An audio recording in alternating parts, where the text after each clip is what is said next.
मेरा नाम रानी है और मेरे पति ऑफिस जाने से पहले मेरे करीब आकर कान में बोले कि छत पर कदम मत रखना और मेरी माँ से भी दूर रहना।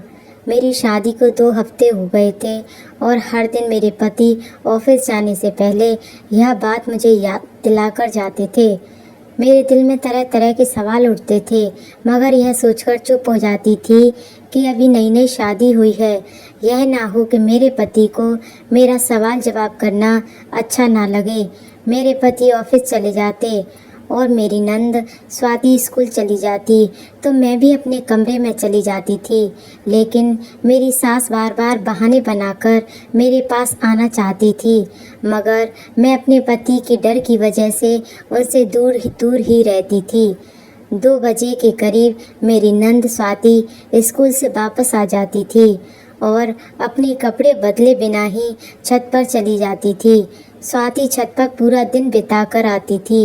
वह जैसे ही नीचे उतरती, मेरी सास उसको बातें सुनाना शुरू कर देती थी और देखते ही देखते हमारा घर जैसे पानीपत के युद्ध का मैदान बन जाता था।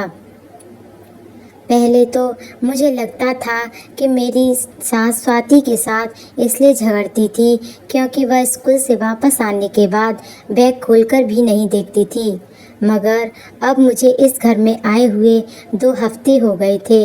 अब मुझे ऐसा लगता था कि मेरी सास स्वाति को छत पर जाने से रोकती है, मगर वह उनकी बात को नहीं मानती।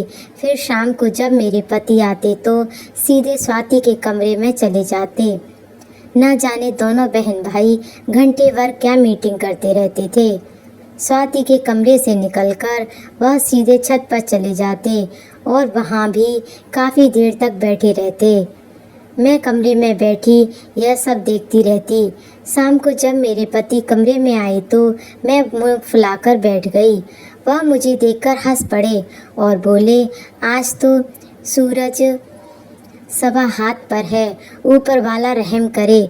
उनके हंसने से मुझे हिम्मत मिल गई थी, इसलिए मैं शिकवा किए बिना ना रह सकी। मैंने उनसे कहा कि आप मुझे घर वालों से घुलने मिलने क्यों नहीं देते और ना ही खुद मुझे वक्त देते हैं। हर समय छत पर बैठे रहते हैं, न जाने क्या खजाना छुपा कर रखा है वहाँ पर। सुनील एकदम से सीरियस हो गए। उनकी आंखों में गुस्सा देखकर मैं डर गई थी। वह बिना कुछ कहे ही घर से बाहर चले गए। रात के खाने के समय भी वापस नहीं आए थे। स्वाति की जान पर बनवाई आई थी। उसने जब से सुनील भाई कहाँ गए की रट लगाई हुई थी। रात के 10 बज गए थे, मगर सुनील का कोई अता पता नहीं था। मैं दिल ही दिल में खुद को कोस रही थी। न जाने मेरी किस बात पर वह मुझसे इस कदर नाराज़ हो गए। स्वाति जैसे ही कमरे में गई, मेरी सास से उठकर मेरे पास आई और बोली, अभी तुम्हारी शादी को 8 दिन भी नहीं हुए और तुम्हारा पति गायब रहने लगा है। उस पर कड़ी निगाह रखाकर सास की बात सुनकर मेरे दिल में ढेरों सवाल आने लगे। तभी सुनील दरवाज़ा खोलकर घर में दाखिल हो गए। उन्होंने मुझे और अपनी माँ के करीब खड़े देख लिया। सुनील कुछ भी बोले बिना ही मुझे कलाई से पकड़कर कमरे में ले गए। सुनील गुस्से से बोले, माँ तुमसे क्या कह रही थी? मेरा तो दिल पहले से ही काँप रहा था। उनकी गुस्से भरी आवाज़ सुनी तो मेरी आंखें भर गईं और मैं रोने लगी। मैं बोली, माँ जी कह रही थी सुनील का ख्याल रखा करो। मैंने जानबूझकर बात पलट कर बताई थी, क्योंकि उनकी तो अपनी माँ से पहले से ही नहीं बनती थी। जाने इसकी वजह क्या थी। सुनील को मेरा जवाब सुनकर कुछ तसल्ली हुई। फिर सुनील बहुत ही धीमे से बोले, देखो बात यह है कि मैंने छत पर अलग अलग तरह की नस्ल के तोते पाले हुए हैं। इस मौसम में तोतियाँ अंडों पर बैठकर बच्चे निकालती है। इस तरह उनकी नस्ल बढ़ जाती है, लेकिन अगर तोते किसी अजनबी आदमी को अपने पिंजरे के पास देख लें तो उनको खतरा महसूस होता है। फिर वह अंडों से बच्चे नहीं निकालते हैं। वह अपने अंडे खुद ही तोड़ देती हैं। तुम अभी उनके लिए अजनबी हो, इसलिए मना करता हूँ। सुनील की बात सुनकर मेरा दिल हल्का हो गया था। मैं बोली, परिंदे तो मुझे भी बहुत पसंद है। मैं आपके दोस्तों का ख्याल रखूंगी। स्वाति भी तो ख्याल रखती है। सुनील हंसकर बोले, मेरे तोते स्वाति को जानते हैं। मैंने उनकी ड्यूटी लगा रखी है। वह मुझे तोते की रिपोर्ट दिया करे, किस जोटी ने अंडे दिए हैं और किसने अभी बच्चे निकाले हैं। मैं सारी बात समझ गई थी। फिर मैं बोली, आप मुझे माँ जी के पास बैठने से मना क्यों करते हैं? वह बोले, क्योंकि माँ तुम्हें नुकसान पहुँचा सकती है। उनका मानसिक संतुलन कुछ बिगड़ा हुआ है। क्या तुम नहीं जानती कि वह हर वक्त लड़ती झगड़ती रहती है? मैंने हाँ में सर हिला दिया। सुनील के जवाब से मेरे दिल को कुछ सुकून मिला। मैं अपने आप को बहुत ही हल्की फुल्की सी महसूस कर रही थी। अगले दिन फिर सुनील मेरे कान में बोले कि छत पर मत जाना और माँ से दूर रहना। लेकिन मैंने दिल ही दिल में सोच लिया था कि मैं सुनील की माँ का ख्याल रखूँगी। बीमारी में क्या माँ बाप औलाद को छोड़ देते हैं? सुनील और स्वाति तो अपनी माँ से गैरों जैसा सलूक करते थे, मगर मैं तो ऐसा नहीं कर सकती थी। इसलिए मैं दोनों के जाने के बाद अपनी सास के पास आकर बैठ गई। मैंने कहा, माँ जी, मैं आपके सर में तेल लगाकर मालिश कर दूँ? उन्होंने जल्दी जल्दी हाँ में सर हिला दिया, कहीं मैं बाद में मुकर न जाऊं। मैं उनके सर में तेल लगाने लगी। वह इधर उधर की बातें कर रही थीं, जबकि मेरी सास बार बार मुझसे जिद कर रही थी कि तुम छत पर जाकर वहाँ की सफाई कर दो। मैं बोली, माँ जी, सुनील ने मुझे जाने से मना किया है। वह बोली, हम दोनों घर में अकेले हैं, न तुम सुनील को बताओगी और ना ही मैं बताऊंगी। फिर तुम डर किस बात का? मैंने सोचा कि अगर मैंने अपनी सास को मना कर दिया तो वह नाराज़ ना हो जाए। वह कहेंगी कि पहली बार किसी काम को कहा है और वह भी बहू ने मुँह पर ही मना कर दिया। वैसे भी मुझे तुझे देखने का बहुत शौक था, लेकिन मेरी बदकिस्मती थी कि मैं जैसे ही झाड़ू लेकर सीढ़ियों पर चढ़ने लगी, तभी अचानक स्वाति गेट खोलकर घर में दाखिल हो चुकी थी और वह भागते हुए मेरे पीछे आई और उसने मुझे हाथ पकड़कर नीचे की तरफ खींच लिया और बोली, आपको भाई ने छत पर जाने से मना किया था ना, मगर आपने उनकी बात नहीं मानी। मैं अभी भाई को फ़ोन करके बताती हूँ। मैं डर के मारे कांपने लगी। फिर मैंने स्वाति के आगे हाथ जोड़ दिए कि तुम सुनील को मत बताना, मगर उसने मेरी एक ना सुनी और फ़ोन करके सुनील से बोली, मैंने भाभी को छत पर जाते हुए रंगे हाथों पकड़ लिया है। यह तो अच्छा हुआ कि आज जल्दी छुट्टी हो गई थी और आज स्कूल से आधी छुट्टी से मैं वापस आ गई, वरना सोचो क्या हो जाता। मैं अपनी अक्ल पर मातम करने लगी थी कि मैंने यह बात नज़रअंदाज क्यों कर दी थी कि आज तो आधी छुट्टी थी। स्वाति ने मुझे फ़ोन पकड़ा दिया और बोली, भाई आपसे बात करना चाहते हैं। मैंने फ़ोन कान से लगाकर हेलो किया तो सुनील गुस्से भरी आवाज़ सुनाई दी। वह बोले, आज मैं इसको तुम्हारी पहली और आखिरी गलती समझकर माफ़ कर रहा हूँ, लेकिन अगर एक बार भी तुमने यह हरकत दोबारा की तो मैं कुछ भी सोचे समझे बिना तुम्हें घर से निकाल दूँगा। मुझे सुनील से इस तरह की उम्मीद नहीं थी। मैं अपने कमरे में जाकर रोने लगी थी। शाम हुई तो सुनील ऑफिस से लौट आए थे। वह रोज़ की तरह स्वाति के कमरे में चले गए और फिर छत पर चले गए। मैं कमरे में बैठी डर की वजह से कांप रही थी कि न जाने अब क्या होगा, वह मेरे साथ क्या करेंगे। लेकिन जब वह कमरे में आए तो बहुत ही प्यार से बोले, क्या बात है, आज अंधेरा करके क्यों बैठी हो? सुनील की बात सुनकर मेरे दिल को कुछ सुकून मिला। मैं जल्दी से उठी और सुनील से बोली, मैं छत पर जाना नहीं चाहती थी, माँ जी ने मुझे ज़बरदस्ती भेजा था। सुनील ने कुछ सोचते हुए सर हिला दिया। वह बोले, इसलिए तो मैं तुम्हें माँ के पास बैठने से मना करता हूँ, क्योंकि वह हम दोनों को बस नहीं देना चाहती। मैं हैरत में डूबी हुई थी। आखिर वह कैसी माँ थी जो बेटे का घर उजाड़ना चाहती थी। रात को मैं सोई हुई थी कि अचानक ही मेरी आँख खुल गई, लेकिन मुझे दोबारा नींद ही नहीं आ रही थी। मैं करवट इधर उधर बदल रही थी। प्यास की वजह से गले में कांटे चुभने लगे थे, इसलिए मैं उठकर बाहर से निकल आई।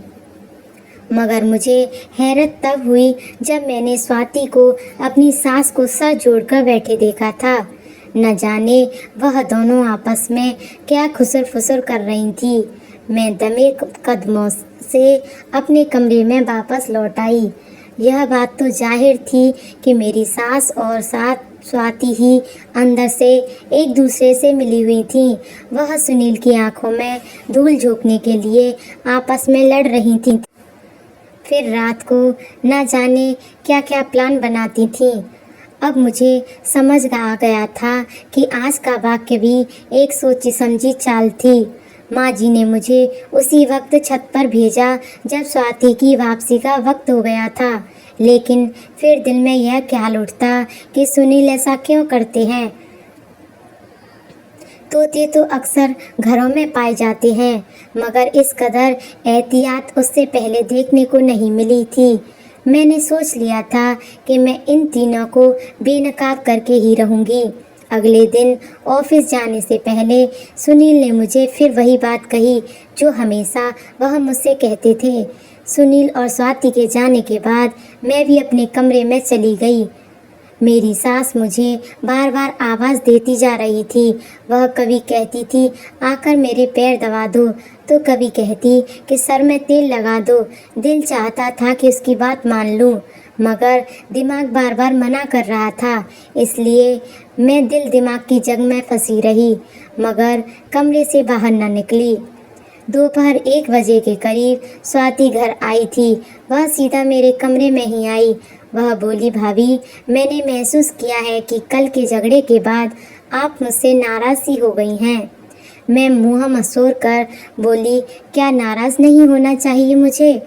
स्वाति मेरे पास आकर बेड पर बैठ गई और बोली, अगर मैं आपकी जगह होती तो मैं भी नाराज़ हो जाती, मगर आप खुद को मेरी जगह रख कर देखोगी तो आपकी नाराज़गी ख़त्म हो जाएगी। मैं बिना बात की बच्ची हूँ। माँ का भी मानसिक संतुलन बिगड़ा हुआ है। अब सुनील भाई ही हैं जो मेरे लिए माँ और बाप दोनों बन गए हैं, और उन्होंने मुझे एक काम सौंपा है, और वह है उनके तोते की देखभाल करना। क्या मैं उनके लिए इतना भी नहीं कर सकती? फिर मुझे यह भी डर था कि अगर सुनील भाई नाराज़ हो गए तो मैं कहीं की भी नहीं रहूँगी। अब आप अपना गुस्सा थूक दें और मेरे साथ दोस्ती कर लें। देखो, मैं आपके लिए स्कूल से क्या लाई हूँ, शकरकंदी की खट्टी मीठी चाट। इतना कहकर स्वाति किचन में चली गई। जब वह वापस आई तो उसने अपने हाथों में 2 प्लेटें पकड़ी हुई थी जिसमें चाट थी। मेरे मुंह में एकदम से पानी भर आया। फिर मुझे स्वाति की बातें भी कुछ सही ही लगी थी, इसलिए मैंने मुस्कुराकर उससे वह प्लेट पकड़ ली और चाट खाते हुए बातें करने लगी। वह मुझे अपने स्कूल की बातें बता रही थी। चाट खाकर वह बोली, भाभी, अब मैं ज़रा तोते देखकर आती हूँ, फिर अपने कमरे में जाकर सो जाऊँगी। उसकी बात सुनकर मुझे भी नींद आने लगी थी। मैं भी लेट गई। फिर कुछ पता ही नहीं चला कि मुझे कब नींद आ गई।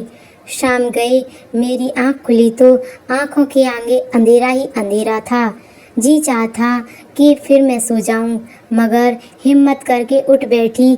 मैं जैसे ही बाहर निकली तो यह देखकर हैरान ही रह गई थी कि सुनील और स्वाति छत से नीचे उतर रहे थे और उनके साथ एक लेडीज़ डॉक्टर भी आगे आगे चल रही थी। मेरी सास उस डॉक्टर को देखकर चिल्लाने लगी, वो मुझे बता दो, सब ठीक है ना? सब डॉक्टर हाँ में सर हिलाकर बाहर निकल गई। मैं जल्दी से बेड पर आकर लेट गई और सोने का ड्रामा करने लगी। डॉक्टर को बाहर छोड़ने के बाद सुनील दबे कदमों से कमरे में आए और मुझे सोता देखकर फिर से बाहर निकल गए।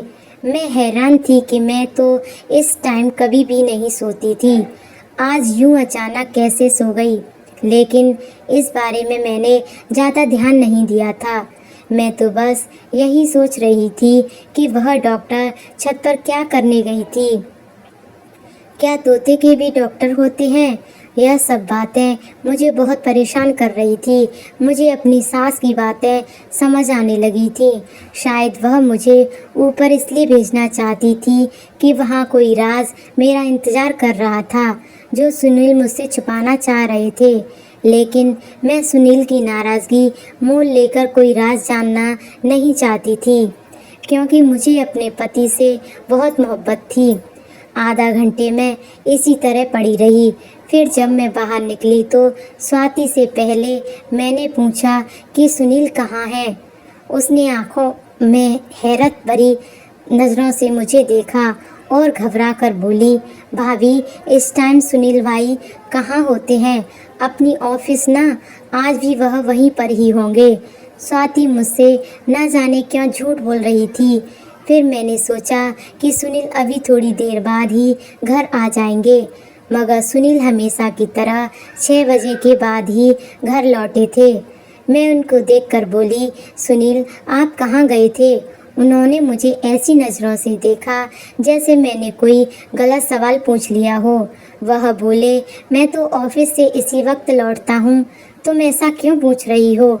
मैंने नहीं मैं सर हिलाकर कहा कि कुछ नहीं, मैं चाहती थी कि सबके सामने ही छत पर जाकर राज पता करूं, मगर फिर सुनील का प्यार और उनके गुस्से का डर मुझे यह सब करने से रोक रहा था।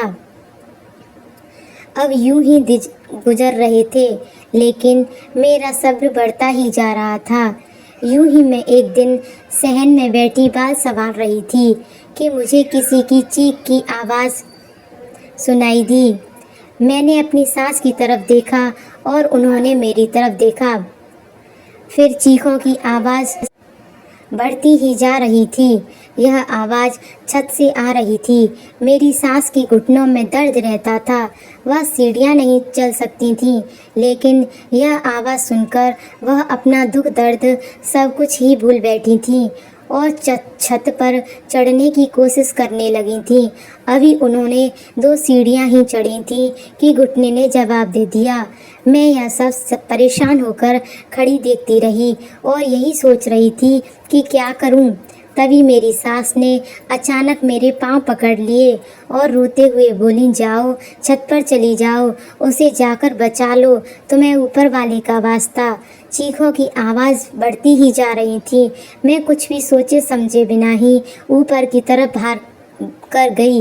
यह देखकर मैं हैरान थी कि ऊपर तो कोई पिंजरा था ही नहीं, बस सामने कमरा बना हुआ था, जैसे बाहर से कुंडी लगी हुई थी और यह आवाज़ उसी कमरे से आ रही थी।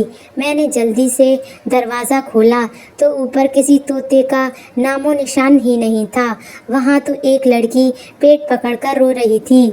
मैं भागकर उस लड़की के पास गई और उसे दिलासा दिया कि तुम फिक्र ना करो, मैं अभी डॉक्टर को बुलाकर लाती हूँ। मैं भागकर नीचे गई और अपनी सास को यह सब बताया, मगर मेरी बात सुनकर वह हैरान नहीं हुई। वह बोली, मैंने डॉक्टर को फ़ोन कर दिया है, बस वह पहुँचने ही वाली है। मेरी बस आपने मुझे फिर ऊपर भेज दिया। मैं उस लड़की को दिलासा देती रही।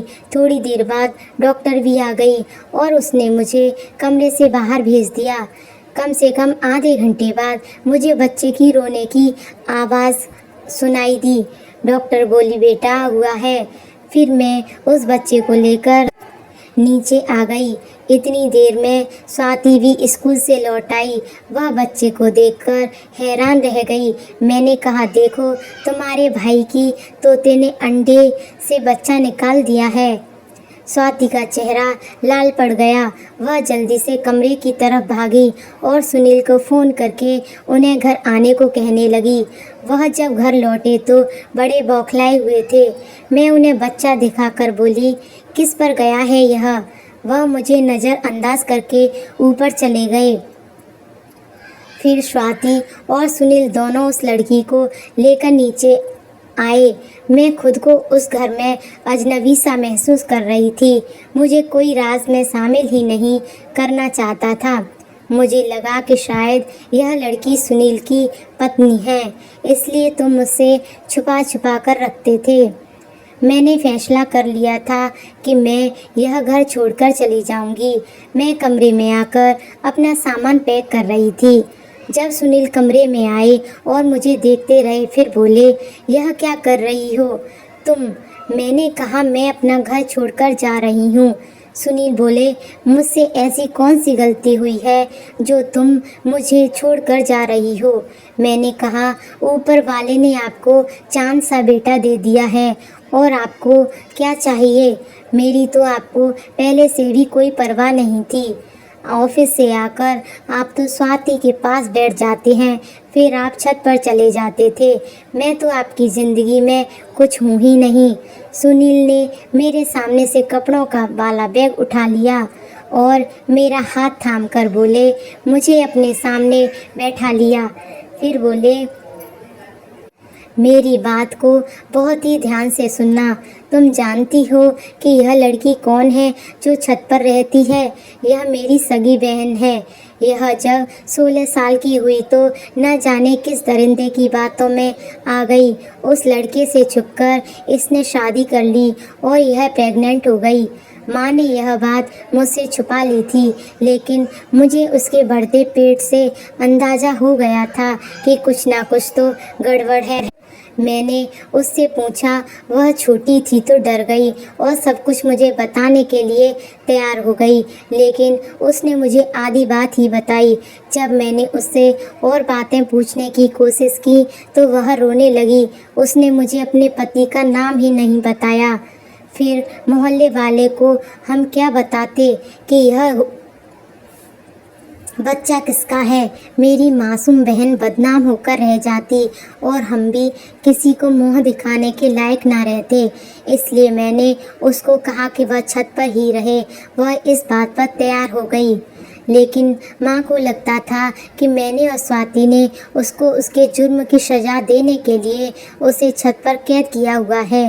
माँ घुटनों की वजह से छत पर नहीं जा सकती थी, इसलिए वह हर समय मुझसे और स्वाति से झगड़ती रहती कि मेरी बेटी को नीचे ले आओ। जहाँ तक तुम्हारी बात है तो मैंने तुम्हें इसलिए नहीं बताया क्योंकि अभी तो तुम हमारे घर में नई नई आई थी। तुम मेरी बहन के बारे में कोई गलत राय भी सोच सकती थी। मुझे डर था कि तुम मुझे छोड़कर ना चली जाओ। अब जब हर चीज़ तुम्हारे सामने आ गई है तो मैं तुमसे एक मदद मांगना चाहता हूँ। क्या तुम मेरी बात मानोगी? मैं सुनील की बातें सुनकर अपनी नंद के लिए परेशान हुई। मैंने झट से हाँ में सर हिला दिया। तो सुनील बोले, तुम मेरी बहन के साथ दोस्ती का रिश्ता बना लो।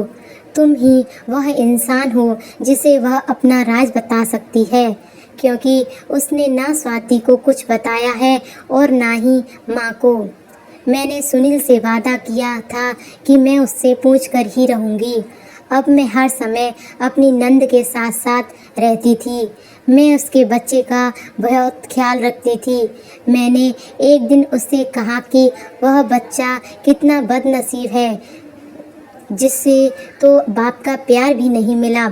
वह यह बात सुनकर फूट फूट कर रोने लगी। फिर वह बोली, भाभी, इस बच्चे का बाप रमेश है, मेरा बचपन का मंगेतर। ना जाने हमें क्या सूझी कि हमने जोश में घर वालों से छुपकर शादी कर ली थी। जब मैं प्रेग्नेंट हुई तो वह डर गया और पीछे हट गया, क्योंकि वह तो खुद अभी कॉलेज का स्टूडेंट था। वह घर वालों को यह सब नहीं बताना चाहता था। नंद के मुंह से उसके पति का नाम सुनकर मेरे सर से तो जैसे तैसे वही उतर गया। मामला तो बहुत ही सीधा था। हम बिना वजह ही घबरा रहे थे, क्योंकि जो इसके बच्चे का पिता था उसके साथ तो बचपन से ही उसका रिश्ता तय हो चुका था। मैंने सुनील से बात की तो उन्होंने भी सुकून की सांस ली। फिर तो सारा मामला ही सुलझ गया। अगले दिन सुनील रमेश के घर गए और रमेश के मम्मी पापा से बात की। उन्हें भी सारी बात बता दी। शुक्र है कि रमेश के माँ बाप ने अपने बेटे की गलती को स्वीकार किया और शर्मिंदगी भरे लफ्ज़ों से बोले कि आप चिंता ना करें, कुछ सालों बाद भी तो हमें तुम्हारी बहन को बहू बनाकर ले ही आना था, तो आज क्यों नहीं। इस तरह मेरी नंद बच्चे के साथ अपने घर से विदा होकर अपने ससुराल चली गई थी और हमारे घर में एक बार फिर से खुशियाँ लौट आई थीं।